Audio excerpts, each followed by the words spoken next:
Salut à tous. Donc c'est deux mecs qui se retrouvent dans un bistrot. Ils disent Attends, tu préfères Parkinson ou tu préfères Alzheimer?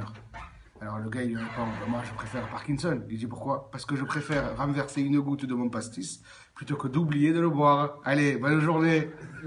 Bonjour à toutes et à tous. Alors aujourd'hui, on va essayer de réfléchir à la question, mais finalement, pourquoi est-ce qu'on voit tellement facilement les défauts des autres? Alors, la réponse, elle va venir d'une histoire qui est arrivée à l'époque. C'était à l'époque du prophète Élisha. Donc il y avait une femme qui avait des grosses difficultés financières. Elle est allée voir le prophète Élisha. Elle lui a dit qu'est-ce que je peux faire, mes créanciers ils vont me tuer et tout, ça va être très grave. Et donc il lui a dit qu'est-ce que tu as à la maison? Il lui a dit j'ai une cruche d'huile. Il lui a dit emprunte des cruches à tes voisines et remplis-les avec ton huile et vends-les. Alors elle, bon, elle n'a pas posé de questions, elle est allée et il y a eu un S, l'huile s'est multipliée, elle a rempli les cruches et elle a vendu, elle s'est fait un paquet d'argent et elle a remboursé ses créances et tout allait très bien.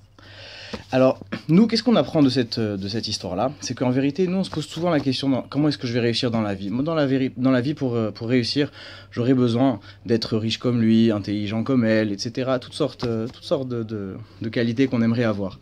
Et finalement, eh ben, on passe à côté de quelle qualité? Ben, celle qui est à l'intérieur. Qu'est-ce qui nous a enseigné? Qu'est-ce qu'elle nous enseigne cette histoire? C'est que si on veut réussir dans la vie, si on veut grandir, c'est pas avec les qualités des autres, c'est en regardant les qualités qu'il y a à la maison. Qu'est-ce que tu as à la maison? Il lui a demandé. Et en vérité, pourquoi est-ce qu'on n'arrive pas à voir les qualités des autres, on voit que les défauts? Bah, peut-être parce qu'on fait comme ça avec nous-mêmes. Allez, bonne journée. Au revoir. Salut à tous en direct du Népal. On m'a envoyé pour une mission spéciale de sauvetage avec mon envoyé spécial Gatsebag. Je voudrais juste vous parler de Rabbi Shimon Bar Yochai, dont c'est la Iloula ce soir. D'ailleurs, priez pour moi, c'est pas facile ici du tout. Pourquoi est-ce qu'on a l'habitude d'allumer un feu ou de danser autour d'un feu pour la Iloula de Rabbi Shimon Bar Yochai? La raison est la suivante, parce qu'avant la fin de sa vie, Rabbi Shimon Bar Yochai est arrivé à des secrets de la Torah incommensurables. Oh, quel mot!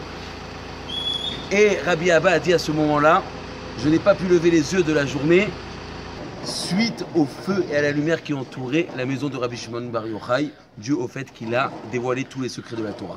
Bonne journée et bonne Iloula.